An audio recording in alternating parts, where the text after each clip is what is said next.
Vous écoutez Radio Diaspora Vision, la voix de la diaspora sénégalaise dans le monde. Chaque semaine sur les ondes de Radio Diaspora Vision, votre émission Carte sur table. Carte sur table avec Ibrahima Thiam, président du mouvement politique Notre Avenir, pour décrypter l'actualité africaine et internationale autour du micro de Jean-Yves Duval.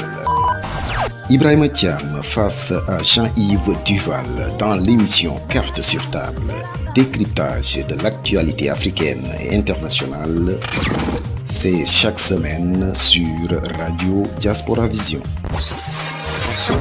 Radio Diaspora Vision est disponible sur Google Play et App Store. Madame, monsieur, bonjour. L'eau, nous le savons tous, est source de vie. C'est d'autant plus vrai qu'elle compose 60% de la masse corporelle d'un individu. Un adulte, elle irrigue environ 73% de notre cerveau et 83% de nos poumons. Autrement dit, il est recommandé à chaque individu de boire en moyenne 2 litres d'eau par jour. C'est donc dire l'importance de l'eau dans notre vie, voire même de notre survie. Par ailleurs, les 5 océans que sont l'Atlantique, le Pacifique, l'Arctique, l'Austral, l'océan Indien, eh bien, ces 5 océans recouvrent quelque 70% de la surface de la Terre. Seul problème, l'eau de mer est salée et donc impropre à la consommation, à moins bien sûr de la désaliniser. Ce sont donc les fleuves et les rivières qui nous fournissent essentiellement nos besoins, en même temps que les nappes phréatiques dont regorge le sous-sol.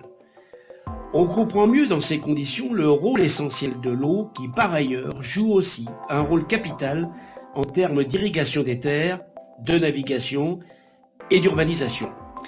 J'ai donc choisi ce thème à dessein, l'eau de source, l'eau source de vie et de conflit, où la guerre de l'eau a commencé. Pour ce carte sur table du 1er mai, car c'est là incontestablement un des défis majeurs à l'aube de ce 21e siècle et pas seulement pour l'Afrique. Ibrahima Thiam, bonjour, merci d'avoir accepté ce nouveau rendez-vous hebdomadaire au cours duquel j'aimerais, vous l'avez compris, que nous puissions illustrer ce que je viens de dire à travers 3 exemples majeurs. L'avenir du Nil, avec le barrage de la Renaissance en Éthiopie, le Jourdain avec son lac de Tibériade et le plateau du Tibet. Jean-Yves Duval, bonjour. C'est là un excellent sujet d'émission et je suis heureux que nous puissions en parler ensemble et éclairer nos auditeurs sur les enjeux géopolitiques, stratégiques et économiques de l'eau. Car il s'agit en effet d'un enjeu considérable pour la planète au cours des décennies à venir. On peut aussi en effet ajouter qu'avec le réchauffement du climat, la fonte des glaces au pôle va entraîner des inondations dans de nombreux pays. Je pense en particulier au Bangladesh, qui vont être source de nouvelles migrations, les migrations climatiques. Alors commençons, si vous le voulez bien, par ce grand fleuve qui est le Nil, ou plutôt je devrais dire les Nils, car il y a en effet le Nil bleu et le Nil blanc, long de près de 7000 km, ce qui en fait le plus long fleuve d'Afrique. Il traverse en effet 6 pays africains, le Burundi, le Rwanda, l'Ouganda, la Tanzanie, le Soudan et l'Égypte. Or, aujourd'hui, une grave polémique oppose l'Égypte, mais aussi le Soudan, avec leur voisin l'Éthiopie, qui construit actuellement le plus grand barrage hydroélectrique d'Afrique, baptisé la Renaissance. Est-ce que vous comprenez ce sujet de discorde qui peut, si on y prend garde, dégénérer? Complètement. Mais permettez-moi tout d'abord de préciser que ce projet remonte aux années 1950-1960 et a été initié par les États-Unis.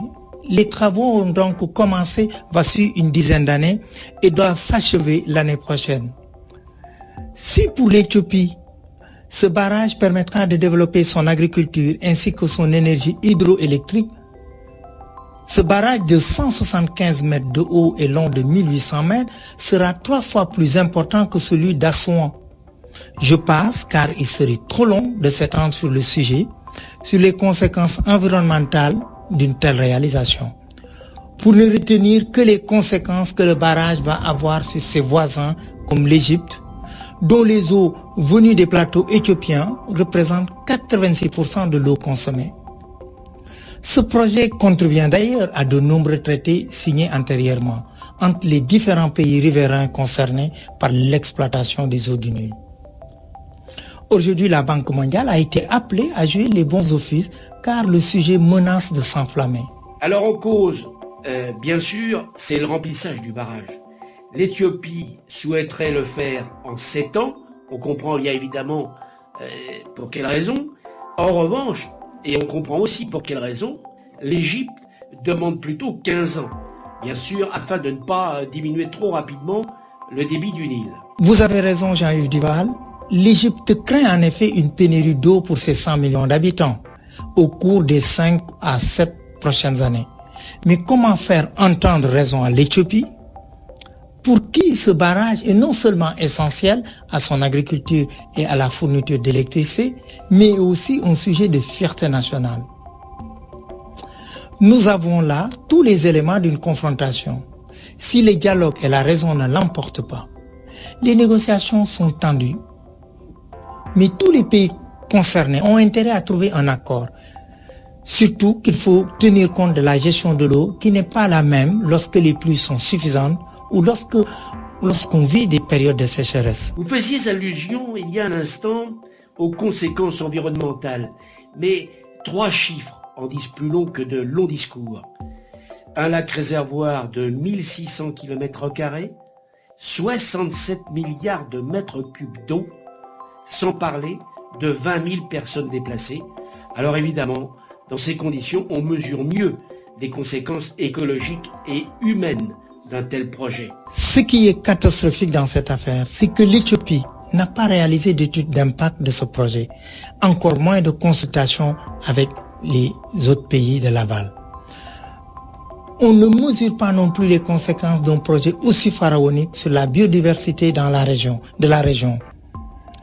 Nous avons là un réel sujet de tension entre plusieurs pays de la région, en particulier l'Égypte et l'Éthiopie, et il faut souhaiter qu'un compromis puisse être très vite obtenu, car certains de ces pays, je pense au Soudan, n'ont pas besoin d'ajouter du malheur au malheur. Alors maintenant, un peu plus loin sur la carte, si vous voulez bien, en remontant vers le nord, on trouve donc Israël, et j'aimerais qu'on évoque la discorde existante entre l'État hébreu et son voisin la Syrie, en raison du Jourdain qui alimente le lac de Tibériade.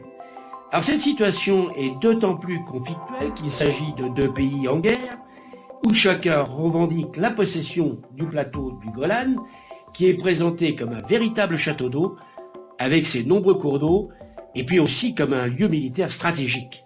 C'est très juste. D'après ce que je crois savoir, le Golan fournit à lui seul un peu plus de 250 millions de mètres cubes d'eau douce par an à Israël. Il permet aussi et peut-être surtout à ce pays de protéger le Jourdain, un fleuve convoité par le Liban et la Jordanie, et le lac Tibériade, comme vous dites, qui est la plus grande réserve d'eau d'Israël. Le problème est que toute cette zone a été conquise militairement par l'État hébreu lors de la guerre contre la Syrie en 1967 et que la Cisjordanie, territoire palestinien qui borde le Jourdain, est aussi concerné par cette annexion. On a donc d'un côté un pays Israël qui cherche à contrôler le plus de ressources possibles d'un bassin, celui du Jourdain, qui est limitrophe de la Jordanie, de la Syrie, du Liban et de la Cisjordanie.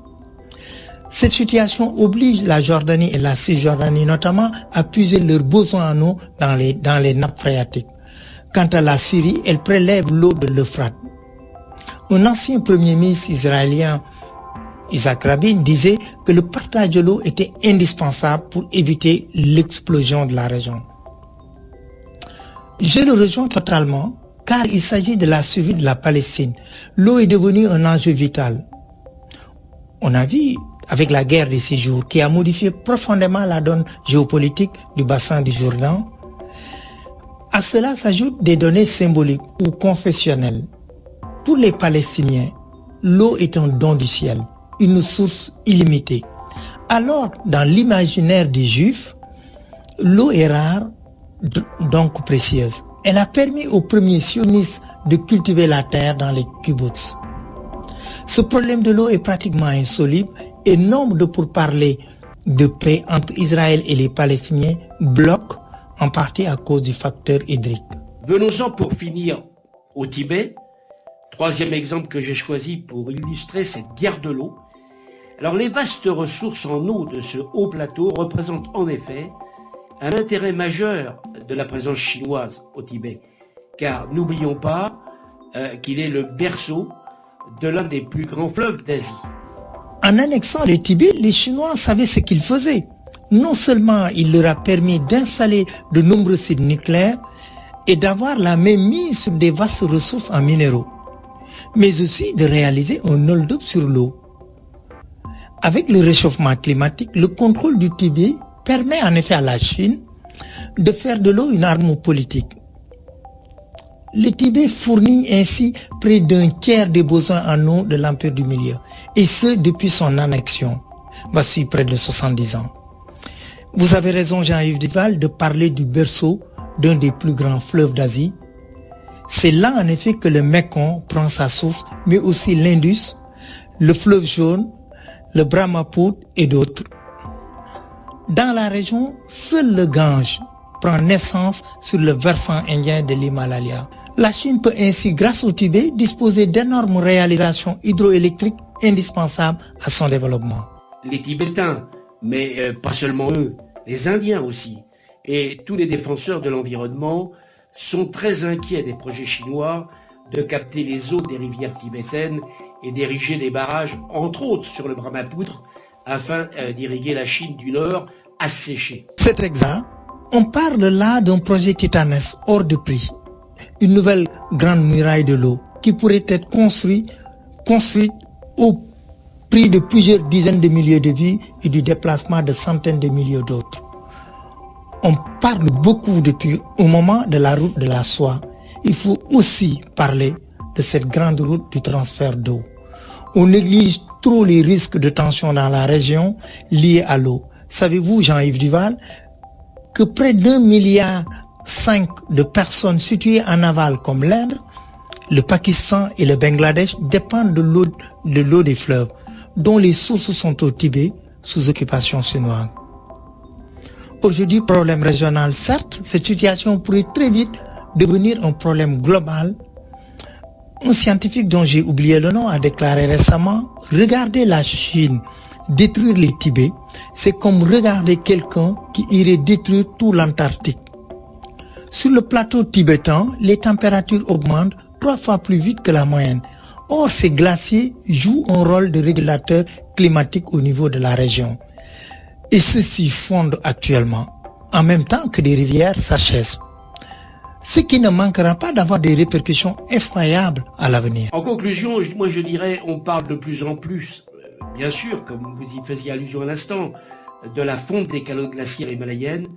Et d'ailleurs, dans une prochaine émission, nous aurons, si vous le voulez bien, l'occasion de revenir sur cette colonisation chinoise du Tibet, à travers la destruction de ses institutions culturelles et religieuses, comme de la langue tibétaine, en clair, de l'oppression dont ce pays est victime, qui fait de lui un des plus réprimés, des plus opprimés et les moins libres du monde.